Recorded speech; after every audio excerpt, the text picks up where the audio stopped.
గత వారం రోజుల క్రితం జాహ్నవి అలియాస్ జ్ఞానేశ్వరి ఈ చిన్నారి మిస్ అయిపోయింది. ఆమె మిస్ అయిపోయిన తర్వాత 2 తెలుగు రాష్ట్రాల్లో కూడా ఈ టాపిక్ సంచలనంగా మారిపోయింది. అసలు జాహ్నవి ఎక్కడికి వెళ్ళింది? జాహ్నవిని ఎవరైనా కిడ్నాప్ చేశారా? లేకపోతే ఏదైనా కుట్రకోణం దాగి ఉందా? అసలు ఏం జరిగింది? జాహ్నవి ఎటు వెళ్ళింది?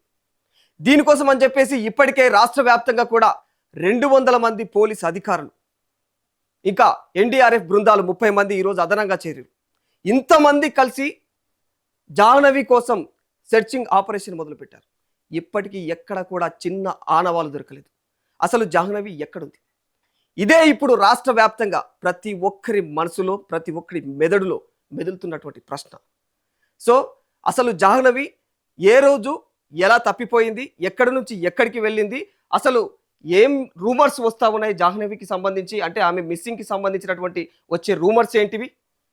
అసలు వాస్తవం ఏంది, అవాస్తవం ఏంది? మీడియాలో ఆమె గురించి వస్తున్నటువంటి కథనాలు ఏమిటి? ఇవన్నిటిని కూడా మనం చాలా క్లియర్గా ఈరోజు ఈ వీడియోలో మీ ముందుకు తీసుకురావడం జరిగింది.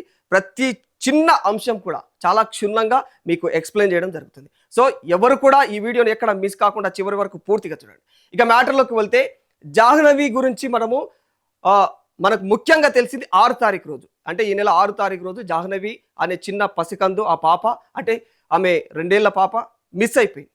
మరి ఎక్కడికి వెళ్ళింది, ఎలా వెళ్ళింది? ఫాదర్ అంటే ఒక ఫామ్ ఆయిల్ తోట, ఇక తునిలో ఉన్నటువంటి ఒక సిహెచ్ అగ్రహారంలో ఒక చిన్న మారుమూల గ్రామం, కానీ చుట్టూ అంతా కూడా పెద్ద అటవీ ప్రాంతం. మీరు చూస్తున్నారు కదా, ఇది జాహ్నవి యొక్క ఇల్లు, జాహ్నవి ఫ్యామిలీ ఉంటున్నటువంటి ఇల్లు. ఇదంతా కూడా జ్ఞానేశ్వరి ఉంటున్నటువంటి ఇల్లు. తన ఫాదరు, మదరు ఇక్కడే వాళ్ళు. ఇదంతా కనిపించేదంతా ఇది ఫామ్ ఆయిల్ తోట. ఈ ఫామ్ ఆయిల్ తోటలో వాళ్ళు అక్కడ పనిచేస్తూ ఉంటారనమాట. సో ఈ ఫామ్ ఆయిల్ తోటలో జాహ్నవితో కలిసి వీళ్ళందరూ అంటే కుటుంబ సమేతంగా ఉన్నారు, 4 మొత్తం. అంటే జాహ్నవికి 6 నెలల ఇంకో చెల్లి కూడా ఉన్నదనమాట. సో మొత్తం వీళ్ళంతా 4 ఫ్యామిలీ, 4 కలిసి కూడా ఇక్కడే ఇదే భవనంలో కనిపిస్తుంది కదా, ఈ భవనంలో ఉంటా ఉన్నారనమాట. సో మరి అయితే ఆ 6 తారీఖు రోజు ఏం జరిగింది? జాహ్నవి ఎటు వెళ్ళింది? ఈ 6 తారీఖు రోజు జాహ్నవి ఎక్కడి నుంచి బయలుదేరిందంటే ఇగో ఈ భవనం నుంచి. జాహ్నవి వాళ్ళ ఫాదర్ వర్క్ పని మీద నేను బయటికి వెళ్తున్నానని చెప్పేసి జాహ్నవి వాళ్ళ మదర్కి చెప్పి ఆయన బండి పైన వెళ్ళిపోవడం జరిగింది. మరి అతను ఎక్కడికి వెళ్ళిపోయాడు? ఎక్కడికి వెళ్ళలేదు. చాలా మంది ఏం చెప్తారంటే ఇగో ఈ కనిపించే ఫామ్ ఆయిల్ తోట ఉందా, ఈ కనిపించే ఫామ్ ఆయిల్ తోట కూడా ఫుల్గా ఫెన్సింగ్ వేసి ఉంటుంది అనమాట. ఎవరు కూడా లోపలికి రావడానికి కానీ, ఎవరు కూడా బయటికి వెళ్ళడానికి కానీ వీళ్ళు లేకుండా ఫెన్సింగ్ అనేది ఏర్పాటు చేయబడి ఉంటుంది అనమాట. మరి అట్లా చుట్టూ మొత్తం ఫెన్సింగ్ వేయబడి ఉన్నటువంటి ఈ ప్రాంతంలో జాహ్నవి వాళ్ళ కుటుంబ సభ్యులు మొత్తం ఇక్కడే ఉంటున్నారు. ఇదంతా కనిపించేదంతా ఫామ్ ఆయిల్ తోట. ఈ ఫామ్ ఆయిల్ తోట దాటగానే మనకు ఒక దట్టమైనటువంటి అటవీ ప్రాంతం కనిపిస్తుంది. మొత్తం ఇదంతా కూడా అరణ్య ప్రాంతం, మొత్తం అటవీ ప్రాంతం అనేది క్లియర్గా మనకు కనిపిస్తూ ఉంటుంది అనమాట. ఈ కనిపించేదంతా కూడా ఇగో ఇది ఫామ్ ఆయిల్ తోట.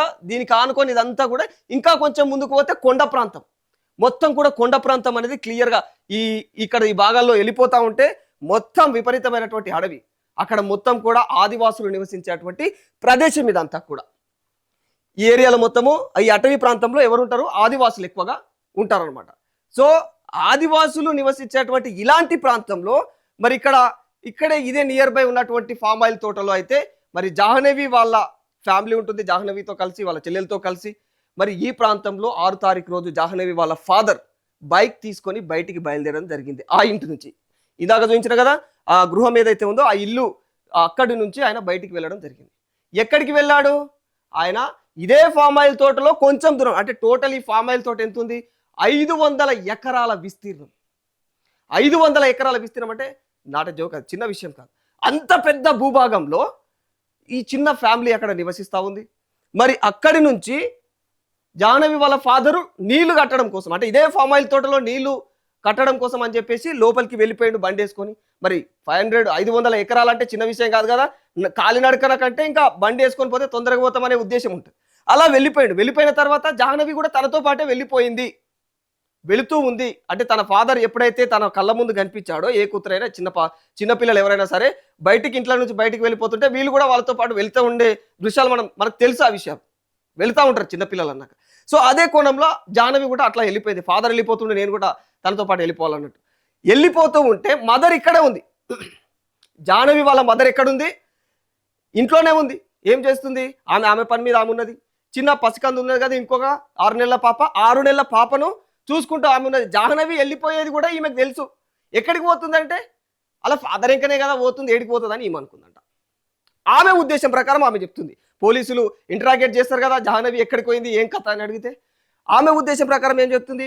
జాహ్నవి వాళ్ళ ఫాదర్ ఇంకా పోతా ఉంటే నేను చూసిన, కాకపోతే వాళ్ళ ఫాదర్ ఇంకనే కదా పోతుంది, ఎంత దూరం పోతుంది, ఇదైతే దాటిపోదు కదా ఈ రీజన్ అన్న కోణంలో ఆమె చెప్తుంది. మరి జాహ్నవి ఫాదర్ను కూడా పోలీసులు ఎంక్వైరీ చేశారు. నువ్వే వెళ్ళిన అటు సైడు, నీ వెనకాలే వచ్చింది పాప. ఏది పాప? పాప ఎటు పోయింది అన్న కోణంలో కూడా అడిగితే పాప నాకు సంబంధం అంటే నేను వెళ్ళిన మాట అయితే వాస్తవమే, కాకపోతే నా వెనకాల వచ్చిన విషయం నేను కొంచెం దూరం వరకు అబ్జర్వ్ చేసిన. వాళ్ళ తల్లికి నేను హ్యాండ్ ఓవర్ చేసిన, చెప్పిన జాహ్నవి నాతో పాటు వస్తుంది, జాగ్రత్త చూడు అని చెప్పేసి.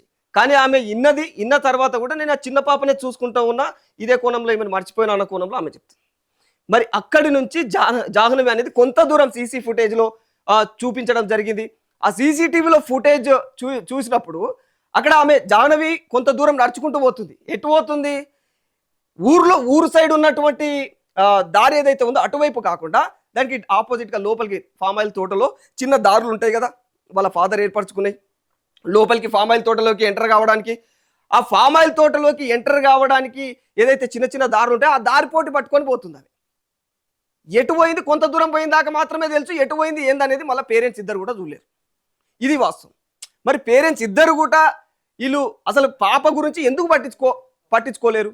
సో ఫైనల్గా జాహ్నవి అక్కడి నుంచి చిన్న దారి ఏదైతే ఉందో ఆ దారి నుంచి స్ట్రేట్గా అటవీ ప్రాంతం ఏదైతే ఉందో అటు సైడే వెళ్ళడం అప్పటి వరకు అయితే సీసీటీవీ ఫుటేజ్లో కనిపించింది క్లియర్గా. ఇక మరి ఆ తర్వాత ఏమైంది, ఎక్కడికి వెళ్ళింది, ఏంటి అనేది మాత్రం ఎవరికీ తెలియట్లేదు. సస్పెన్స్గా మారిపోయింది మొత్తం రాష్ట్ర వ్యాప్తంగా కూడా. అసలు ఈ న్యూస్ మొత్తం ప్రతి న్యూస్ ఛానల్లో కూడా హల్చల్గా మారిపోయింది. ఇక మరి పాయింట్లకు వద్దాం మనం. అసలు విషయంలోకి వస్తే అసలు జాహ్నవి ఎప్పుడు తప్పిపోయింది? జాహ్నవి 6 తారీఖు రోజు తప్పిపోవడం జరిగింది. 6 తారీఖు తర్వాత ఆ జాహ్నవితో ఆమె ఒక్కతే పోలేదు, తనతో పాటు వాళ్ళ ఏదైతే పెంపుడు కుక్క ఉందో ఆ పెంపుడు కుక్క కూడా తనతో పాటు వెళ్ళిపోవడం జరిగింది. జాహ్నవి మిస్ అయిపోయిన 3 రోజుల తర్వాత పెంపుడు కుక్క తిరిగి ఇంటికి వచ్చింది. ఎప్పుడో 9 తారీఖు రోజు ఇంటికి వచ్చింది. కానీ 9 తారీఖు వరకల్లా అంటే 9th డేట్ వరకల్లా ఇంటి దగ్గర మొత్తం పోలీసులందరూ కూడా గుమికూడి ఉన్నారు. పోలీస్ మొత్తం బందోబస్తు అంతా వచ్చింది. ఎందుకంటే అప్పటికే రాష్ట్ర వ్యాప్తంగా హల్చల్ అయిపోయింది, వైరల్ అయిపోయింది న్యూస్ కాబట్టి అందరూ గుమిగూడుతూ ఉన్నారు. అప్పటికే వస్తూ ఉన్నారు, మొత్తం ఇంటి చుట్టుపక్కల అంతా కూడా తిరుగుతూ ఉన్నారు జనాలు. ఆ జనాలను చూసి ఒక్కసారిగా మళ్ళీ ఆ కుక్క భయపడిపోయింది. అసలు ఏం జరుగుతుంది ఇక్కడ, దానికి అర్థం కాని పరిస్థితి. అది అప్పటికే పానిక్ అయిపోయింది తిరిగి. ఆ టైంలో మళ్ళీ ఇంటిని వదిలేసి వెళ్ళిపోయింది. అది అటు నుంచి అటే వెళ్ళిపోయింది. వెళ్ళిపోయిన తర్వాత దాన్ని పసిగట్టిరు, అంటే దాన్ని అయితే చూసిరు, ఇంటి దాకా వచ్చిన విషయం చూసిరు, అధికారులందరూ చూసిరు, అక్కడ ఉన్న జనాలు చూసిరు. వెళ్ళిపోయిన తర్వాత దీన్ని మళ్ళీ రాబట్టాలి, ఎందుకంటే మనకు ఆధారం అదే ఆ డాగే కాబట్టి ఖచ్చితంగా దాన్ని రాబట్టాలి, దాన్ని దొరకబట్టి ఎట్లనో ఒకలాగా చేసి ఎవరు అక్కడ ఉన్నటువంటి పోరగాళ్ళు అందరు కలిసి దాన్ని దొరకబట్టి 12 తారీఖు రోజు అది మళ్ళీ దొరికింది. 12 తారీఖు రోజు దొరికితే ఆ 12 తారీఖు రోజు దానికి 1 డే టైం ఇచ్చిరు. ఇక్కడ మొత్తం ఆ ఎన్విరాన్మెంట్ అక్కడ మళ్ళీ వాళ్ళ కుటుంబ సభ్యులు అంతా అలవాటు కానికి అప్పటికి చిరాకు చేస్తుంది ఆ డాగ్. ఆ విషయాలన్నీ గమనించిన అధికారులు ఏం చేశారు, కొంచెం అది సర్దుమాను కాలే, కూల్ డౌన్ కావాలని చెప్పేసి దాన్ని కూల్ డౌన్ అయ్యేలాగా చేసి దాన్ని 1 డే టైం ఇచ్చేసారు. ఆ తర్వాత 13th రోజు ఏం చేసారు, దాని మెడకు ఓ ట్రాకర్ GPS ట్రాకర్ని అమర్చి అది ఎటు పోతుంది, ఎక్కడ పోతుంది అని చెప్పి దాన్ని వదిలేసిన తర్వాత అది కొంత దూరం పోయింది, తిరిగింది బాగానే తిరిగినంతసేపు తిరిగింది. అప్పటికే అది దాని బాడీ డీహైడ్రేట్ అయిపోయిందని చెప్పేసి అధికారులు చెప్తున్నారు. ఫలితంగా అది ఆ GPS ట్రాకర్ ఒకటి దాని మెడకు చుట్టిరు. అది బిగ్గర్ అయిందా లేకపోతే నిజంగానే డిహైడ్రేట్ అయిందా, ఎందుకు ఏమిటి అనేది మాత్రం తెలియదు. కానీ అది అట్లా తిరిగి కనుమూయడం జరిగింది. ఇంకా జొల్లు గార్చుకుంటా అది ఆటోమేటిక్గా ఇక ఆగమాగం హైపత్ చేసుకుంటా అది మరణించింది. డాగ్ అయితే మొత్తానికి మరణించింది. అది మరణించిన ఉన్న సోర్స్ ఒక్కటి పోయింది. అధికారులకు ఏం చేయాలో అర్థమైతలేదు. ఉన్న సోర్స్ ఒకటి పోయింది. మరి ఈ సోర్స్ పోయిన తర్వాత ఇప్పుడు ఏం చేయాలి? చూడొచ్చు దాని పరిస్థితికి ఇట్లా చేసి అది కుప్పకూలిపోయింది.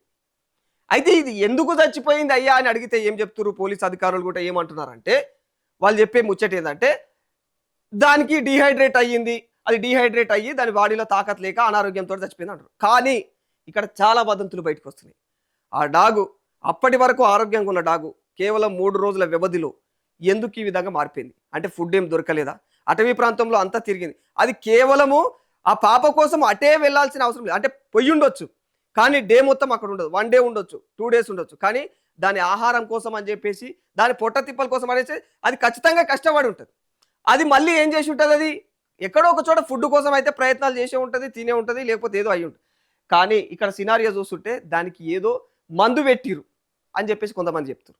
అంటే ఏదో విషం కలిపిరు దానికి. ఈ పాపను కిడ్నాప్ చేసే క్రమంలో ఈ కుక్క ఎంబడించింది, ఎంబడిస్తే దీనికి ఒక విషపూరితమైనటువంటి ఏదో హాని కలిగించేటువంటి పదార్థం ఏదో పెట్టిర్రు, అది తిన్నది, అందుకే ఇట్లా అయిపోయింది అని మరికొన్ని వదంతులు వస్తున్నాయి. ఇక్కడ వాస్తవం ఏంది అనేది మాత్రం క్లియర్గా తెలియదు. ఎందుకంటే ఉన్న ఒక ఆధారం అయిపోయింది, క్లియర్ అయిపోయింది. సో మరి ఈ ఉన్న ఆధారం పోయింది కాబట్టి ఇప్పుడు పరిస్థితి ఏంది, దాని డెడ్ బాడీని పోస్ట్ మార్టం చేసారు. ఎవరు పోస్ట్ మార్టం చేసేవాళ్ళు చేసి ఆ శాంపుల్స్ అన్నిటినీ విశాఖలో ఉన్నటువంటి ఒక ల్యాబ్కి దానికి అక్కడ పంపించి దాన్ని ఏమేమి జరిగింది ఆ శాంపిల్స్లో ఆ రిపోర్ట్స్ అనేటివి రావాలన్నమాట. ఆ రిపోర్ట్స్ వస్తే కానీ నిజంగా దాని శరీరంలో ఏం జరిగింది, ఎలాంటి పరిణామాలు జరిగి ఉంటే ఆ కుక్క ఆ విధంగా ఉన్నట్టుండి హఠాత్తుగా మరణించింది అనేది ఆ రిపోర్ట్స్ వచ్చిన తర్వాతనే తెలుస్తుంది. అది తెలిసిన తర్వాతనే జాహ్నవి పరిస్థితి ఏంటి అనేది కూడా ఒక చిన్న కొలిక్కి వచ్చే అవకాశం ఉంటుంది. పూర్తిగా దీనిపైన ఆధారాలు దొరికే అవకాశం ఉందని నేను చెప్పను, కానీ ఒక చిన్న కొలిక్కి వచ్చే అవకాశాలు ఉంటాయి ఖచ్చితంగా. ఇది ఒక రకం అయితే ఇంకా వదంతులు చాలా వస్తున్నాయి జాహ్నవికి సంబంధించి. ఇదంతా కూడా మీరు చూస్తున్నారు కదా, చూసేదంతా కూడా ఫామ్ ఆయిల్ తోట, వాళ్ళు నివాసం ఉంటున్నటువంటి ఫామ్ ఆయిల్ తోట. ఈ ఫామ్ ఆయిల్ తోటలో ఇక్కడ కనిపించే ఇంటిలోనే వాళ్ళు నివాసం ఉంటా ఉన్నారనమాట. మరి ఇక్కడ దాన్ని ఆనుకొని ఉన్నటువంటి ఈ ప్రాంతం అంతా కూడా ఏంది, అటవీ ప్రాంతం ఇదంతా. ఇక్కడ మొత్తం కూడా ఎవరు ఉంటారు, ఆదివాసులు ఉంటారు, క్రూర మృగాలు ఉండొచ్చు. ఇది మామూలు అరణ్యం కాదు, పూర దడకరణ్యం, అది పూర పెద్ద భయంకరమైనటువంటి జంగల్ అదంతా కూడా. మరి ఆ ప్రాంతంలో భయంకరమైనటువంటి వన్య ప్రాణులు తిరిగే అవకాశం ఉంటాయి. పెద్ద పులులు ఉన్నాయంట, అన్ని ఉన్నాయంట, ఆదివాసులు కూడా ఉన్నారు. మరి ఇక్కడ ఏం జరిగి ఉండొచ్చు అంటే కొందరు చెప్తున్న వదంతుల ప్రకారం ఏంటంటే ఏదైతే దీని చుట్టూ పెంచింగ్ వేసిరో ఆ పెంచింగ్కి ఒక చోట ఈ పాప డ్రెస్కు సంబంధించినటువంటి ఆడవాళ్ళు కొన్ని తట్టుకొని ఉన్నాయి, ఇట్లే డాగుకు సంబంధించినటువంటి ఏరుగుట కొంచెం అక్కడ తట్టుకొని ఉంది అనేది ఎవరు గమనించారు, పాప తల్లి గమనించిందంట. పాప తల్లి అధికారులకు చూపిస్తే అధికారులు పోయి చూసిరు, అవి కూడా సేకరించారు నమూనాలు. అవి ఏంది, ఎవరి పరిస్థితి, ఏం కథ అని అవి కూడా సేకరించి వాటిని కూడా ల్యాబ్కి పంపించడం జరిగింది. దానికి సంబంధించిన రిపోర్ట్స్ కూడా ఇక్కడ రాలే. ఇక్కడ సినారియోలు గమనిస్తే ఇన్ని పలు రకాలుగా, అంటే ఇక్కడ ఏదైతే పెన్షన్ ఉందో ఆ పింఛన్కి ఈ పాపను ఏదైనా బలవంతంగా లాక్కొని పోయి ఉంటేనే ఆ డ్రెస్ ఆ విధంగా తట్టుకునే అవకాశాలు ఉంటాయి. రెండవది, ఏదైనా బలవంతంగా వ్యక్తియో లేకపోతే ఇంకొక క్రూరముఖమో ఏదో బలవంతంగా తీసుకుపోయి ఉంటేనే ఆ క్రమంలో ఈ కుక్క అనేది చూసింది కాబట్టి అది ఆపడానికి ప్రయత్నం చేసినప్పుడు బలవంతంగా పోయినప్పుడు మాత్రమే ఆ ఎయిర్ అనేది దానికి ఖచ్చితంగా ఆ ఎయిర్ దానికి తట్టుకోవడానికి రీజన్ ఏమై ఉంటుంది. ఆ డాగ్ నార్మల్గా పోతే యానిమల్ అది, దానికి చాలా ట్రిక్కులు తెలుసు. ఏదైతే ఫెన్సింగ్ ఉందో ఆ ఫెన్సింగ్ చాలా ఈజీగా దాటుకొని పోతుంది, కానీ దానికి దీని ఎయిర్ తట్టుకొని ఉంది కాబట్టి అది ఫోర్స్ఫుల్గా అటువైపు ఉరికింది. ఫెన్సింగ్ అవతల సైడ్ ఉరికిన క్రమంలో ఆ ఎయిర్ అనేది దానికి తట్టుకొని ఉంది కాబట్టి ఇక్కడ జరిగిన సినారియో ఈ విజువల్స్ మనం అంటే జస్ట్ ఇది ఊహాజనితమైనది మాత్రమే. అంటే ఈ రకంగా అజ్యూమ్ చేసుకుంటే అది ఫోర్స్ఫుల్గా డాగ్ ఎల్లుంది కాబట్టి అక్కడ తట్టుకొని ఉన్నాయి కాబట్టి అయితే అక్కడ ఎవరన్నా కిడ్నాప్ చేసి ఉండాలి, లేదు ఏదైనా క్రూరముగా గుంజుకుపోయి ఉండాలి కాబట్టి ఈ డాగ్ ఆ విధంగా ఉరికింది అక్కడ, అందుకోసమనే ఆ ఎయిర్ తట్టుకుంది. ఇది ఇంకో వదంతు. సో క్రూరముగాలే తీసుకుపోయినాయి అది, లేదంటే కిడ్నాపే జరిగింది అనడానికి. అప్పుడు డాగు అది చూసి అది ఉండలేక ఫోర్స్ఫుల్గా పరిగెత్తి ఆపడానికి ప్రయత్నించింది అనేది అదొక రీజన్. ఈ విధంగా ఒకటి ఏమై ఉండొచ్చు అంటే, ఒకటి వాళ్ళ ఫాదరు మదరు కూడా ఇక్కడ నిశ్శబ్దంగా ఉన్నారు అనే కోణంలో కూడా అనుమానాలు వస్తున్నాయి. అధికారులు ఆ రకంగా కూడా ఎంక్వైరీ చేసిరు. నీ భర్త వెనుక పోతున్నప్పుడు పాప నువ్వేం చేసినావు, నీకు తెలుసు పాప పోయేది, అయినా నువ్వు సైలెంట్గా ఎందుకున్నావు. ఇలాంటి క్వశ్చన్స్ అయితే ఖచ్చితంగా ఉన్నాయి. నువ్వు ఎందుకు సైలెంట్గా ఉండాల్సి వచ్చింది అనేది ఆమె కోణంలో అబ్జర్వ్ చేస్తే ఆమె కూడా సమాధానాలు ఇక ఆమెకు దోషింది ఆమె చెప్తుంది, నేను ఇంట్లో పని చేసిన, అంతకు మించి ఇంకో సమాధానం అయితే లేదు. పాప కోసం ఆమె బాగా ప్రాధేయపడ్డట్టు ఏడ్చినట్టు ఎక్కడ కూడా వీడియోలలో కూడా మనం ఎవరు కూడా చూస్తలేరు. సో ఇంకో కోణము తండ్రిని కూడా, పాప అంత దూరం తనతో పాటు వచ్చినప్పుడు అక్కడ దాకా వచ్చిన విషయం ఈయనకు తెలుసు, మరి అక్కడ నుంచి పాపను వదిలేసినా అని ఈయనకు తెలియదా, పాప నా వెనకాలే వచ్చింది పాప ఎటుపోయిందని తెలియదా. ఈ విధంగా క్వశ్చన్ చేసే వాళ్ళు కూడా ఉన్నారు. మరి నిజంగా ఇక్కడ ఎవరి పాత్ర ఉంది పాప విషయంలో, పాప మిస్ కావడానికి? ప్రధానంగా ఇలా పేరెంట్స్ నెగ్లిజెన్స్. ఇక్కడ ఇలా వయసు వివాహం చేసుకున్నాక ఇలా వయసు ప్రస్తుత వయసు 20-21 ఏళ్ళు సంథింగ్ ఏదో ఉన్నది, చిన్న వయసు. అంటే వీళ్ళకి పెళ్లి ఎప్పుడు జరిగింది? 3 ఏళ్ల క్రితమో 4 ఏళ్ల క్రితమో జరిగింది అన్నట్టు తెలుస్తుంది. అంటే అప్పటికి వీళ్ళు కనీసం మేజర్స్ కూడా కాదు. ఆ టైంలో వీళ్ళ పెళ్లి అయిందంటే కనీసం మెచ్యూరిటీ లేని టైంలో వీళ్ళకి వివాహం అయింది. అప్పుడు వీళ్ళు ఇప్పుడు ఈ పిల్ల అంటే కనీసం ఏం ఆలోచించాలి, ఒక బిడ్డ గురించి ఏం ఆలోచించాలో కూడా కనీస ఆలోచన విధానం లేనటువంటి వయసులో వీళ్ళు ఉన్నారా? వీళ్ళకు తప్పు తెలుసా? అసలు పాప ఎక్కడికి పోయింది? ఈ కోణంలో కూడా ప్రశ్నలు వెలువెత్తుతాయి. ఈ కోణంలో కూడా పోలీస్ అధికారులు వీళ్ళని ప్రశ్నించారు, అయినా కూడా సమాధానం ఎక్కడ దొరకలేదు. పోలీసుల్లో కూడా చాలా అనుమానాలు ఉన్నాయి. కేవలము కిడ్నాప్ ఏదో క్రూర మృగాలు ఎత్తుకుపోయినాయి ఇంతవరకే లేదు, వీళ్ళ మీద కూడా అనుమానాలు ఉన్నాయి.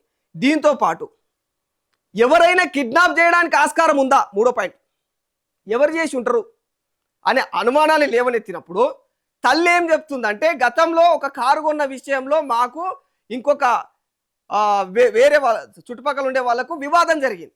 వాళ్ళు మమ్మల్ని అటాక్ చేయడం కోసం గతంలో కూడా ఈ ఏదైతే ఫెన్సింగ్ ఉందో ఫెన్సింగ్ చుట్టూ కూడా కాపు కాసిరు, వాళ్ళు అన్ని కూమింగ్ చేసుకున్నారు. ఎక్కడెక్కడ దారులు ఉన్నాయి, ఎక్కడెక్కడ బయటకు పోవచ్చు, వీళ్ళపైన అటాక్ చేసి బయటకు పోవద్దు, ఇంకా ఎట్లా దారులు ఉన్నాయి, ఇవన్నీ కూడా వాళ్ళు ముందే పసిగట్టినట్ట వేరే టీం. వాళ్ళ గురించి తల్లి చెప్పింది, జాహ్నవి తల్లి.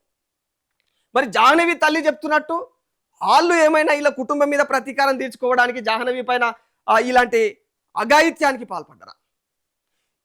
ఇది 3వ పాయింట్. అంటే ఈ రకంగా ఇంకొక పాయింట్ ఏంటంటే, 4వ పాయింట్ ఏంటంటే, ఈ అటవీ ప్రాంతంలో ఈ దండకారణ్యంలో ఆ జంగల్ ఎంత భయంకరంగా ఉందో తెలుసు కదా. ఆ దండకారణ్యంలో అక్కడక్కడ దాన్ని ఏమంటారు, మొత్తం అది పూర్తిగా అటవీ ప్రాంతం కాబట్టి ఎక్కువ వర్షపాతం కూడా ఎక్కువ ఉంటుంది కాబట్టి తడిగా ఉంటుంది నేలలు, చిత్తడి నేలలు అన్నీ. కాబట్టి ఆ లూబులు సంథింగ్ ఏదో అంటారు చూడు, ఆ గుంతలు అవన్నీ కూడా అవి ఒకసారి మంచి అండ్లకు దిగిందంటే అండ్లకే తీసుకుపోతుంది అది. ఆ కూంబింగ్ లాబీలు అట్లాంటి లాబీలు ఏమైనా ఉన్నాయా మరి? ఎందుకంటే ప్రదేశం అట్లాంటి భయంకరంగా ఉంది. మరి అట్లాంటి లాబీల గురించి పోలీసులు ఇదివరకు ఏమైనా ఎంక్వైరీ చేసిరా అంటే ఎక్కడ కూడా పోలీసు వాళ్ళు ఆ లాబీల గురించి మాట్లాడడం కానీ దాని గురించి డిస్కషన్ చేయడం కానీ ఏ విషయాలు కూడా ఈ అటవీ ప్రాంతంలో ఉన్నాయి, ఇట్లా పెద్ద పెద్ద లాబీలు ఉన్నాయి, లేకపోతే ఇట్లాంటి ప్రమాదకరమైనటువంటి ప్రదేశాలు ఉన్నాయి, క్రూర మృగాలు ఉన్నాయి, ఈ విషయాలన్నీ కూడా అసలు చెప్పట్లేరు పోలీస్ అధికారులు. ఒక 4th పాయింట్, నిజంగా అట్లాంటి ప్రమాదమైన ప్రదేశాలు ఉండి ఈ పాప నిజంగానే ఫెన్సింగ్ దాటిపోయి అందులోకి ఎంటర్ అయితే అట్లాంటి లోబీలలో పడిపోతే కూడా అది ఆస్కారం ఉంది, ఆ ప్రమాదం కూడా ఉంది. మరి అట్లాంటి సిచ్యువేషన్స్ ఏమన్నా ఉన్నాయా అంటే ఇప్పటి వరకు అట్లాంటి సందేహాలను కానీ అట్లాంటి వాటి గురించి కానీ పోలీసులు అయితే తీసుకురాలేదు. అట్లాంటి లోబీలు ఉన్నాయి అని చెప్పేసి, కానీ ఉండే ఆస్కారం ఉంది ఆ ఏరియాలలో. చిత్తడి నేలలు అవన్నీ ఆ ఏరియాలలో మొత్తం కూడా అట్లా దండకారణ్యం కాబట్టి ఆస్కారం ఉంది. ఇంకొక పాయింట్ ఏంటంటే, ఏదన్నా మృగము పట్టుకుపోయినప్పుడు ఖచ్చితంగా ఎక్కడో ఒక చోట అటవీ ప్రాంతంలో ఇంత పెద్ద డ్రోన్లు పెట్టి రకరకాలుగా సీసీ కెమెరాలు పెట్టి అన్ని పెట్టి, అంటే డ్రోన్ల ద్వారా పోలీస్ 200 మంది పోలీస్ అధికారుల ద్వారా ఇంతగానో సెర్చ్ చేస్తుంటే కూడా ఎక్కడ కూడా బయటపడతలేదు. అంటే ఏడో ఒక చోట చిన్న ఆనవాళ్ళను దొరికేది, కానీ ఇప్పటి వరకు దొరకలేదు. మరి ఇంకా అంతకంటే దూరం తీసుకుపోయేది ఏంది అయ్యా అంటే, ఆ పెద్ద పెద్ద ఏవైతే గబ్బిలాలు, అదే గద్దలు అని అంటారు కదా, ఈగల్స్ లాంటివి, రాబందులు లాంటివి, ఇట్లాంటి పక్షులు కూడా అరణ్యంలో ఉన్నాయి అనేది అయితే క్లియర్గా ఉంది. మరి అవి దాదాపుగా ఒక 50 కేజీలు చాలా ఈజీగా పట్టుకుపోతాయి. 50 కాదు 100 కేజీలు ఈజీగా పట్టుకుపోతుంది గద్ద, ఒక గద్ద. మరి 100 కేజీలు సింపుల్గా లేపినప్పుడు చిన్న పాప, 2 సంవత్సరాల పాప, ఆమెను తీసుకుపోయే ఆస్కారం కూడా ఉంది అనే కోణంలో కూడా అనుమానాలు వస్తున్నాయి, వ్యక్తమవుతున్నాయి. ఇవన్నీ ఈ రకంగా అంటే రకరకాల అయినటువంటి అనుమానాలు ఉన్నాయి, కానీ వాస్తవం ఏంది అనేది మాత్రం ఇప్పటి వరకు కూడా ఎట్లాంటి ఆధారం కూడా బయటపడలేదు. దాంతోపాటు చిన్న విషయాలు, కొన్ని విషయాలు మనకి ఇప్పుడు ఏంది, ఆమె ఏదో క్లాత్ దొరికింది ఫెన్సింగ్కి ఆనుకొని, అక్కడ ఒక ఆనవాలు, ఆమె తండ్రితో పాటే వెళ్ళింది, తండ్రి పట్టించుకోలేడు, తల్లి పట్టించుకోలేదు, అది అక్కడ కూడా అనుమానమైనటువంటి పాయింట్. ఇంకొకటి ఏంటంటే, ఈ పాపను రాజమండ్రి బస్ స్టేషన్లోనో రైల్వే స్టేషన్ సంథింగ్ ఆ ఏరియాలో ఒక అతను చూసినట. ఎవరితో చూసిండు? వృద్ధ దంపతులతో. ఆ వృద్ధ దంపతులు ఆ అటవీ ప్రాంతానికి ఆ ఏరియాలో ఉన్నప్పుడు ఈ పాపను, అంటే బయట ఈ పాప తిరుగుతుంటే తీసుకొని పోయిర్రా, వీళ్ళు నిజంగానే కిడ్నాప్ కోసం వచ్చిర్రా ఆ వృద్ధ వేషంలో ఆ వేషంలో వీళ్ళను అంటే ఈ పాపను కిడ్నాప్ చేసుకొని పోతున్నారా? తెలియని విషయం. అక్కడ చూసినా అని చెప్పింది ఎవరయ్యా అంటే యూట్యూబ్లలో వీడియోలు చేస్తూ ఉంటారు కదా కొంతమంది, ఇట్లాంటి ఈ న్యూస్ కవర్ చేస్తున్నారు కదా. ఇట్లా న్యూస్ కవర్ చేసినప్పుడు ఒక వ్యక్తి దాంట్లో లైవ్లో వచ్చి దాని గురించి మాట్లాడాను అనమాట. నేను చూసిన జాహ్నవిని, నేను చూసిన పలానా వృద్ధ దంపలతోటి ఆ రాజమండ్రి బస్ స్టేషన్లో చూసిన అన్న కోణంలో. మరి అది ఎంతవరకు వాస్తవము? దానిపైన అసలు పోలీస్ అధికారులు ఎంతవరకు సీరియస్ తీసుకున్నారు? అతను చెప్పిండని చెప్పేసి పరుగులైతే పెట్టలేదు. ఆ కోణంలో అయితే సెర్చ్ ఇంకా జరగలేదు. చేసే ప్రయత్నాలు చేస్తూ ఉన్నారు కానీ అది కూడా ఒక పాయింట్ ఉంది. అది ఎంతవరకు నిజం? ఆమె జాహ్నవీనేనా లేకపోతే ఇంకో పాపను చూసి కూడా ఇదే న్యూస్ హల్చల్ చేస్తుంది కాబట్టి అందరి మైండ్లో అట్లనే ఉంది కాబట్టి ఎవరిని చూసినా జాహ్నవి లాగా కనిపించచ్చు. ఆ కోణం కూడా అయి ఉండొచ్చు. అదొక పాయింట్. ఇంకొక విషయం ఏంటంటే ఈ 200 మంది పోలీస్ అధికారులు అందరూ కలిసి ఏం చేసిరంటే, పోలీస్ డిపార్ట్మెంట్ ఏం చేస్తుందంటే మొత్తం ఆ ఏరియాలో ఉండే 7 టవర్లు ఉంటాయా, 7 సెల్ ఫోన్ టవర్ల రీజన్ మొత్తం కూడా ఆ నిఘా పెట్టింది. దాని మీద నిఘా పెట్టి ఏం చేసింది, 4800 ఫోన్ కాల్స్ డేటా అది ఏదైతే ఉంటుందో డంప్, ఆ డంపును మొత్తం పరిశీలించింది. 4800 ఫోన్ కాల్స్ డంపును మొత్తం పోలీస్ అధికారులు ఏం చేసిరు, దాన్ని మొత్తం సెర్చ్ చేసిరు. ఇంత అనుమానాస్పదంగా ఎవరైనా కాల్స్ ఉన్నాయా అని చెప్పేసి. అట్లా కాల్స్ ఉన్నాయని కనిపెట్టినప్పుడు అక్కడ ఏం తెలియదంటే ఒక 10 మంది అనుమానాస్పదంగా వాళ్ళ కాల్ డేటా తెలిసినట్టు బయటపడింది. ఆ 10 మందిలలో ఎవరా 10 మంది? ఎవరంటే ఎందుకు వాళ్ళు మాట్లాడిన విధానాన్ని బట్టి కాదు, ఆ 10 మంది సెల్ ఫోన్ టవర్స్ ఆ రోజు 6 తారీఖు రోజు ఎక్కడ చూపించినాయి? ఇదే నియర్ బై ఏరియాలో జీడి చెట్లు ఉంటాయి. మీకు జీడి చెట్లు అంటే తెలుసు, జీడి పిక్కలు ఏరుకోవడం కోసం అని చెప్పేసి వాళ్ళంతా ఆ ప్రాంతంలోకి వచ్చిన వ్యక్తులు ఆ 10 మంది. అందులో 5 మంది దాదాపుగా నియర్ బై ఏరియాలో ఉన్నారు కాబట్టి 5 మంది మీద అనుమానం ఉండి 5 మందిని తీసుకొని వాళ్ళను ఎంక్వైరీ చేస్తున్నారు. ఎంక్వైరీ చేస్తే వాళ్ళు ఏం చెప్తున్నారు అంటే, అయ్యా మేము వచ్చింది గందు కాదు, మేము జీడి పిక్కల కోసం వచ్చినాము, ఇది పరిస్థితి అని చెప్పేసి వాళ్ళు చెప్తున్నారు. ఇన్ని రకాలుగా పోలీసు వాళ్ళు ఇన్ని రకాలుగా చర్యలు చేస్తూ ఉన్నా కూడా ఎక్కడ ఆడవాళ్ళు బయటపడట్లేదు. ఇంకొకటి పోలీసుల విఫలం ఇక్కడ క్లియర్గా ఉందని చెప్పేసి అయితే ఎవరు చెప్తున్నారు? జాహ్నవి తల్లి చెప్తుంది. ఒకసారి పోలీసుల మీదనే వేస్తుంది, పోలీసులే కాపాడాలని నా బిడ్డను అని చెప్పేసి. ఒకసారి ఏమంటుంది, పోలీసులు నిర్లక్ష్యం చేస్తున్నారు, నా బిడ్డను కాపాడతలేరు అని చెప్పి. ఇంకోసారి ఏమంటుంది, అందరు కలిసి ఈ న్యూస్ హైలైట్ చేస్తున్నారు, మా మీద అంతా అన్ని కన్ను మా రాష్ట్రం మొత్తం మా మీదనే అయింది, మా మీద నజర్ ఫోకస్ పెట్టిరు, జర బంద్ చేయరు అన్న కోణంలో కూడా ఆమె చెప్తుంది. అంటే ఇన్ని రకాలుగా తల్లి మాట్లాడుతుంది కానీ నా బిడ్డ ఏడుంది, నాకు నా బిడ్డను తెచ్చిరు మొర్రో అని మాత్రం ఎక్కడైతే అన్నట్టు ఏ పదం కూడా ఎవరి చెవులా వినిపించలే. ఇక్కడ నేను ఓవరాల్గా మాట్లాడే అంశంలో తల్లిదండ్రిని అనుమానించమని కాదు, ఈ కోణంలో కూడా దర్యాప్తును చాలా సీరియస్గా పోలీస్ అధికారులు తీసుకుంటే అసలు విషయాలు కూడా కొన్ని విషయాలు ఎవరిని ఎక్కడ కూడా నమ్మడానికి లేదు. వాళ్ళు వాస్తవం బాధలో ఉండే ఉంటారు నిజంగానే, కన్నా తల్లిదండ్రులు ఎవరు కూడా అట్లా చేయరు. కానీ ఈ రోజుల్లో అట్లాంటి న్యూస్లు ఎన్ని వస్తలేవు కాబట్టి ఆ కోణంలో కూడా చాలామంది అనుమానిస్తూ ఉన్నారు అనమాట. ఇది నా వర్షన్ కాదు, ఆల్రెడీ యూట్యూబ్లలో మొత్తుకుంటున్న వర్షన్, ఆ న్యూస్ ఛానళ్ళలో మొత్తుకుంటున్న వర్షన్. ఈ రకంగా పలు విధాలుగా అయితే ఇట్లా వస్తా ఉన్నాయి. చూడొచ్చు మీరు, పోలీస్ అధికారులంతా కూడా ఆ ఫామ్ ఆయిల్ తోట ఇదంతా కూడా వాళ్ళు ఉంటున్నటువంటి ఫామ్ ఆయిల్ తోట, ఆ ఫామ్ ఆయిల్ తోటలో వీళ్ళంతా కూడా ఇట్లా ఎన్డీఏ అదే స్పెషల్ బృందాలు కూడా ఈరోజు 30 మంది స్పెషల్ బృందాలు కూడా వాళ్ళు ఇన్వాల్వ్ కావడం జరిగింది. ఇన్వాల్వ్ అయి చెప్పేసి వాళ్ళు కూడా సెర్చ్ చేస్తూ ఉన్నారు. ఇక్కడ ఓవరాల్గా మనం గమనించినట్లయితే పోలీసులు చాలా తీవ్రంగా తిప్పలబడుతున్నారు. పోలీసులు పట్టించుకోవట్లేదని ఆమంటుంది కానీ పోలీసులు చాలా తీవ్రంగా తిప్పలు పడుతున్నారు పాపను కనిపెట్టడానికి. కానీ అయినప్పటికీ కూడా వాళ్ళు మాత్రము విఫలమవుతున్నారు. ఎందుకంటే ఆనవాళ్ళు దట్టమైనటువంటి దండకారణ్యం, అది అక్కడ ఆనవాళ్ళు పసిగట్టడం అనేది చాలా ప్రాబ్లమెటిక్గా ఉంది. ఇంకో అంశం ఏంటంటే బొమ్మ. ఈరోజు పలు న్యూస్ ఛానళ్ళు, ప్రముఖ న్యూస్ ఛానళ్ళు అన్నీ కూడా పోయి ఆడపోయి కవరేజ్ చేసినాయి. బొమ్మ 2 బొమ్మలు ఉన్నాయి ఏడా మన ఇది ఫెన్సింగ్ ఏదైతే ఉందో, ఫెన్సింగ్ కానుకొని తోట కానుకొని ఉన్నటువంటి ఫెన్సింగ్ లో ఇదిగో బొమ్మ. ఈ బొమ్మలు హల్చల్ అవుతా ఉన్నాయి న్యూస్ ఛానల్. ఈ బొమ్మలు ఎవరు పెట్టిరు? ఈ బొమ్మలకు మొత్తం బ్లడ్ ఉంది, అక్కడ ఎవరు పెట్టిరు? అమాస టైము, అమాస రోజు 2 బొమ్మలు ఎందుకు పెట్టాల్సి వచ్చింది? జాహ్నవి అమాసకు దగ్గరలో పోయింది కాబట్టి అమాస రోజు ఎవరైనా చేతబడి చేసిరా, ఆ చేతబడి బలియనిక తీసుకుపోయిరా అనే కోణంలో కూడా ఉన్నాయి. ఈ అనుమానాలు అయితే ఇంకా విపరీతంగా వచ్చినాయి న్యూస్ ఛానళ్ళలో.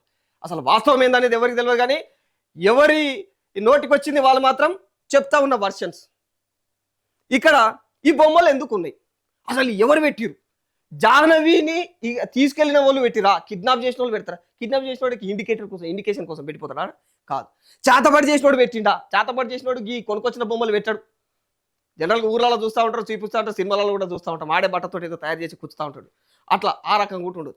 కానీ ఈ బొమ్మలు ఎవరు పెట్టిరు, దానికి బ్లడ్ ఎట్లా వచ్చింది అనేది ఇగో ఇప్పుడు ఎల్లో కలర్ దాని పైన బ్లడ్ మార్కలు క్లియర్ గా కనిపిస్తున్నాయి. బ్లడ్ మార్కలు కూడా ఉన్నాయి. ఇది డిజైన్ యాక్చువల్గా రెడ్ గా కనిపించేది. ఇంకొకటి మన బొమ్మ చూసినా దానిపైన బ్లడ్ మార్కలు ఉన్నాయి, రెడ్ గా అక్కడక్కడ. అసలు ఆ బ్లడ్ మార్కలు ఏంటివి అనే అనుమానాలు వస్తున్నాయి. కానీ వాస్తవికంగా ఏంటంటే జాహ్నవి తప్పిపోయింది కాబట్టి ఇగో దీనిపైన రెడ్ ఇగో ఇక్కడ కనిపిస్తుంది కదా, ఈ ప్రాంతం అంతా కూడా రెడ్ గా మరకలు ఉన్నాయి. అది బ్లడ్డా అనే కోణంలో కూడా అనుమానాలు వచ్చినాయి. కానీ వాస్తవం ఏంటంటే అక్కడ ఉన్నటువంటి పోలీస్ అధికారి ఏం చెప్పిండంటే, మేము జాహ్నవిని పసిగట్టడం కోసం, అంటే వన్యప్రాణులు అనేటివి నిజంగానే ఇట్లాంటి బొమ్మలను అట్రాక్ట్ ఇట్లా పెడితే నిజంగానే చిన్నపిల్లల కోసం అవి ఇట్లకెళ్ళేమన్నా అంటే అలవాటు పడి ఉన్నాయా? జాహ్నవిని తీసుకెళ్ళినప్పుడు ఇట్లాంటి బొమ్మలు కనిపించినప్పుడు కూడా అబ్వియస్లీ చిన్నపిల్లలు అని చెప్పి అటాక్ చేయడానికి ఆస్కారం ఉంటుంది. వాటిని అట్రాక్ట్ చేయడం కోసం అని చెప్పేసి బొమ్మలు మేము విధంగా పెట్టినాం తప్ప ఇక్కడ ఏం పెద్ద విశేషం ఏం లేదని చెప్పేసేమో పోలీస్ అధికారులు చెప్తున్నారు. ఈ విషయాన్ని ఓ మొర్రో అది ఎందుకు వచ్చింది, అది ఎట్లొచ్చింది, ఆడ బొమ్మలు ఎందుకు పెట్టిరు, దానికి బ్లడ్ ఎందుకుంది, ఇవన్నీ అంటే విషయం ఏందో తెలియదు. అప్పుడప్పుడు కొంతమంది రాజకీయ నాయకులు అంటుంటారు, డబ్బాచారం ఏమో బాబా ఏదో వెరైటీ డైలాగులు వేస్తుంటారు. ఈ డబ్బాలు కొట్టుకోవడం తప్ప ఆ న్యూస్ ఛానల్లో డబ్బాలు కొట్టుకోవడానికి మనకు వచ్చినాయి. ఇక గది వాస్తవం ఏంటంటే పోలీసులు పెట్టిరు, అయిపోద్ది కావద్దు, ఎవరు కూడా పర్సన్ కాకూరి, ఆ బొమ్మలు ఎందుకు కాదు, పోలీసులే వన్యప్రాణులను పసిగట్టడం కోసము అసలు అవి అటాక్ చేస్తున్నాయా, నిజంగానే చిన్నపిల్లల మీద అటాక్ చేసే అవకాశాలు ఉన్నాయా, చేసినాయా అనేది తెలియాలంటే ఇట్లా బొమ్మలు పెడితే అర్థమైపోతుంది అన్న కోణంలో పెట్టారు. ఇది వాస్తవం. సో ఓవరాల్గా జాహ్నవికి సంబంధించినటువంటి ప్రతి అంశం కూడా ఈ విధంగా, అంటే 6 తారీఖు రోజు మిస్ అయింది, 9 తారీఖు రోజు జాహ్నవితో పాటు వెళ్ళిపోయినటువంటి డాగ్ ఇంటికి తిరిగి వచ్చింది. ఆ సిచ్యువేషన్లో ఇంటి దగ్గర అందరూ కూడా కూంబింగ్ ఉండడం, అంటే జనాలందరూ ఉండడం వల్ల భయపడి వెళ్ళిపోయింది.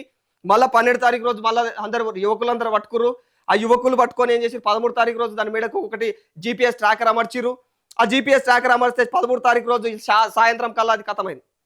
ఎందుకంటే అది బెల్ట్ బిగ్గర్ అయితే చచ్చిపోయిందా, లేకపోతే దానికి బాడీకి డీహైడ్రేట్ అయితే చచ్చిపోయిందా, ఇంకా ఇతర ఏమైనా అనారోగ్య సమస్యలు ఉన్నాయి ఆ కుక్కకు, లేకపోతే నిజంగానే ఎవడన్నా మందు పెట్టిండా, విషం పెట్టిండా, ఇన్ని కోణాలు ఉన్నాయి. ఇవన్నీ బయటపడాలంటే ఏం జరగాలి, మనకు ఏం తెలవాలి?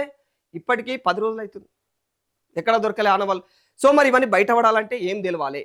ప్రస్తుతం ఆ కుక్క డెడ్ బాడీకి ఏవైతే శాంపిల్స్ తీసుకుపోయారో ఆ శాంపిల్స్ రిజల్ట్స్ తెలవాలి. ఫోరెన్సిక్ వాళ్ళు ఇచ్చే రిజల్ట్స్ మీద ఆధారపడి ఉంటుంది. ఇప్పుడు నిజంగానే ఆ డాగ్ ఎట్లా చనిపోయింది అనేది తెలవాలి. అది తెలిసినప్పుడు చిన్న క్లూ పాయింట్ బయటపడచ్చు. నిజంగా అది హెల్తీగా ఉండి డిహైడ్రేట్ అయ్యి చనిపోయిందంటే మాత్రం ఇంకా పెద్ద పరిచయం ఉంటుంది. విషయం ఎట్లా, అసలు జాహ్నవి ఎక్కడ పోయింది, పోని కుక్క పోతే పోయింది అనుకుంటారు, జాహ్నవి ఎట్లా మిస్ అయింది, మరి ఇది డిహైడ్రేట్ అయి చనిపోయింది, దీనికి ఎవరు కూడా ఏం చేయలేరు. కానీ దీనికి డిహైడ్రేట్ కాకుండా ఇది ఖచ్చితంగా ఇంటెన్షనల్గా డాగ్ పైన కూడా అటాక్ జరిగిందంటే మాత్రం చాలా పెద్ద సీరియస్ కేసు ఇది. ఎందుకంటే చాలా ఇంటెన్షన్ తోటి అటాక్ చేశారు కాబట్టి ఇక అప్పుడు పోలీసు వాళ్ళకి ఇంకో పెద్ద తలకాయ నొప్పి. అసలు వెతకడం ఎక్కడ ఏంది ఏడున్నది, ఇవన్నీ పెద్ద ఈ లొల్లు. ఇప్పటికే అటవీ ప్రాంతంలో యూట్యూబర్స్ అంతా కూడా ఏదో చిన్న గుహ చూపించి ఆ డ్రోన్ విజువల్స్ చూపించి ఇగో ఈ గుహలోనే ఉన్నది జాహ్నవి అని కూడా తంబులు పెడతారు, ఇగో ఇక్కడే ఉన్నది జాహ్నవి అని. అవన్నీ కాదు. వాస్తవం ఏంటంటే ఇక్కడ 9 తారీఖు ఆమె 6 తారీఖు మిస్ అయితే 9 తారీఖు డాగ్ రిటర్న్ వస్తే మళ్ళీ డాగ్ వెళ్ళిపోయిన తర్వాత 12 తారీఖు అది వచ్చిన తర్వాత 13 తారీఖు వీళ్ళు GPS ట్రాకర్ దానికి అమర్చి డాగును మళ్ళీ ఇడిచిపెడితే ఆ GPS ట్రాకర్ పెట్టి 13 తారీఖు రోజు ఈవినింగ్ డాగ్ చనిపోయింది. అక్కడ అసలు విషయం బయటపడడానికి ఆస్కారం లేకుండా పోయింది. ఇక్కడ ఆధారాలు కేవలం తల్లిదండ్రి డాగే ఉంది, ఇంకెవ్వరు లేరు, మూడో వ్యక్తి లేదు. ఇంకో మూడో వ్యక్తి గురించి కూడా ఒకటి తెలిసింది. మూడో వ్యక్తి ఆయన పేరు ఏంటంటే ఆయన గురించి ఎందుకని ఆయన కొంచెం మెంటల్గా స్టెబిల్గా లేడన్నమాట. అట్లాంటి వ్యక్తి ఆ ఏరియాలో తిరుగుతుంది. జాహ్నవి బయటికి వెళ్ళిపోయేటప్పుడు ఆ వ్యక్తి చూసి జాహ్నవిని వాళ్ళ ఇంటికి మళ్ళీ చేర్చుదామని దగ్గరికి పోయే క్రమంలో కుక్క అతని మీదకి పోయిందంట. కుక్క అతని మీదకి పోయిందని చెప్పేసి ఎవరైనా భయపడి, జనరల్గా అతనికి మెంటల్ స్టెబిలిటీ బాగలేదన్నట్టు తెలిసింది. ఇక మరి పోలీసులు కూడా అదే విషయం ధృవీకరించారు, నేను చెప్తున్న అంశం కాదు. ఇక మరి అతను మళ్ళీ తర్వాత తన తల్లికి చెప్పడం జరిగింది. అప్పుడు వాళ్ళు విషయం గ్రహించి అరే జాహ్నవి బయట పోయిందా, ఎక్కడ పోయింది, ఏం కథ అనేది అప్పుడు హైపద్దిని ఆడావుడి గప్పుడు చేసిరు అన్నట్టు తెలుస్తుంది. ఆ మూడో వ్యక్తి చూసిన వ్యక్తి ఇంటికి తీసుకొద్దాం అనుకున్నా కూడా డాగ్ సహకరించలేదు. డాగ్ అంటే కుక్క అటాక్ చేసింది అతని పైన. అటాక్ చేసే క్రమంలో ఇతను భయపడి రిటర్న్ వెళ్ళిపోయాడు. అప్పుడు జాహ్నవిని ఇంటికి తీసుకురాలేకపోయాడు. ఇక్కడ క్లోజెస్ట్గా ఈ 3 విషయాలు, డాగ్ ఒకటి జాహ్నవికి క్లోజెస్ట్గా, ఇంకొకటి పేరెంట్స్ ఇద్దరు కళ్ళ ముందు ఉంది చూస్తూ ఉన్నారు, మూడవది ఆ మూడవ చూసిన వ్యక్తి. ఇవి అసలైనటువంటి ప్రధాన అంశాలు. ఇక మరి నిజంగానే ఇక్కడ ఇదంతా కూడా అటవీ ప్రాంతం, ఆదివాసులు ఏమైనా కిడ్నాప్ చేశారా, నిజంగానే ఇంటెన్షనల్ గా ఎవరైనా ఈ విషయం ఇచ్చి, ఈ డాగ్కి విషయం ఇచ్చి ఆమెను కిడ్నాప్ చేశారా, తెలియక మరి నిజంగా జాహ్నవినే అటవీలోకి వెళ్ళిపోయి ఎక్కడన్నా ప్రమాదంలో చిక్కుకుందా, ఇక్కడ పేరెంట్స్ అంటే కుటుంబ సభ్యులు ఏమన్నా తీరకాసు వ్యవహారం చేసిర్రా తెలిసి తెలియక, లేదు ఇంకెలాంటి ఆధారాలు ఉన్నాయి జాహ్నవిని పట్టుకోవడానికి అనేటివి మాత్రం ప్రస్తుతం సస్పెన్స్ గానే ఉన్నాయి. ఎక్కడ కూడా ఏ విషయంలో క్లారిటీ లేదు. ఈ విషయాలని క్లారిటీ రావాలంటే మాత్రం ఖచ్చితంగా రేపు ఫోరెన్సిక్ రిపోర్ట్లో ఆ డాగ్ వ్యవహారం బయటపడాల్సిందే. ఇది ఈరోజు ప్రధానమైనటువంటి జాహ్నవికి సంబంధించినటువంటి అంశము. మరి జాహ్నవికి సంబంధించి ఎప్పటికప్పుడు కూడా ఫాలో అవుతూనే ఉంటాము. ఇక మరి రేపు కూడా జాహ్నవికి సంబంధించినటువంటి ఎట్లాంటి అప్డేట్ వచ్చినా కూడా మీ ముందుకు ప్రతి నిమిషం తీసుకొచ్చే ప్రయత్నం చేస్తూనే ఉంటాము. ప్లాన్డ్ అబ్డక్షన్ అనేది అవకాశం లేదు. పాప అంతటా పాప నడిచి వెళ్ళటం చూశారు కాబట్టి, అందరూ ఐ విట్నెస్లు ఉన్నారు కాబట్టి, పాసర్ బై ఎవరైనా తీసుకెళ్లారా అనేది కూడా ఎలిమినేట్ చేయట్లేదు. పాసర్ బై ఎవరైనా తీసుకెళ్తుంటే అది టెక్నికల్ అనాలిసిస్ తో వెరిఫై చేయడానికి ట్రై చేస్తున్నాం. సీసీ ఫుటేజ్ తీసుకున్నాము, ఐపీడీఆర్ తీసుకున్నాము, టవర్ డంపులు తీసుకున్నాము. ఇవన్నీ అనాలిసిస్ ఇస్ ప్యారలీ గోయింగ్ ఆన్. ఖచ్చితంగా అండి, అడవి జంతువుల వల్ల కూడా ప్రమాదం ఉండే అవకాశం ఉంది. చిన్న పాప కాబట్టి, షీ వెయిస్ వెరీ లిటిల్ కాబట్టి ఏదన్నా వైల్డ్ యానిమల్ లాక్కొని వెళ్ళే అవకాశం ఉంది. దానికోసమే ఫారెస్ట్ డిపార్ట్మెంట్ ని రిక్వెస్ట్ చేసి వాళ్ళని కూడా రోపిన్ చేయడం జరిగింది. డ్రోన్ సెర్చ్ కంటిన్యూ అవుతుంది ఆ యాంగిల్ లో. 6 పాయింట్లను గుర్తించామన్నారు సార్.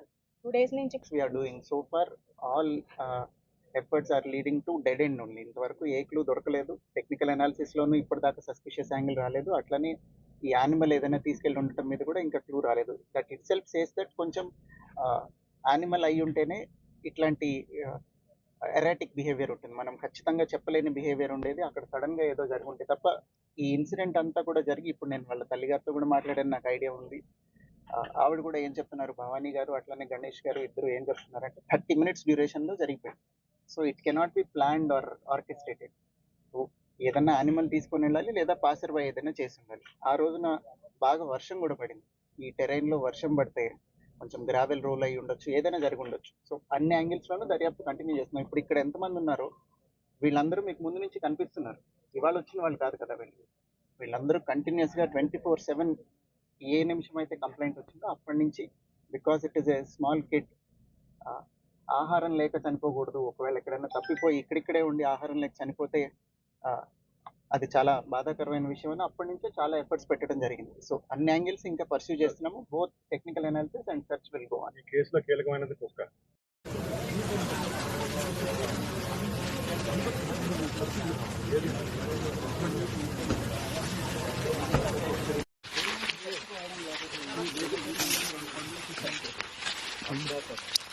ఇక్కడ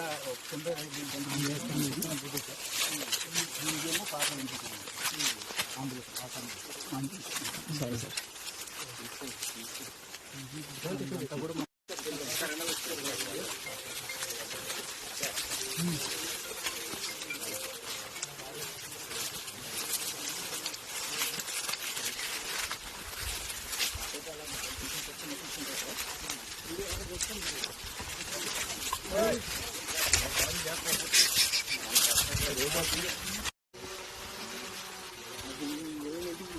చెప్పలేదు.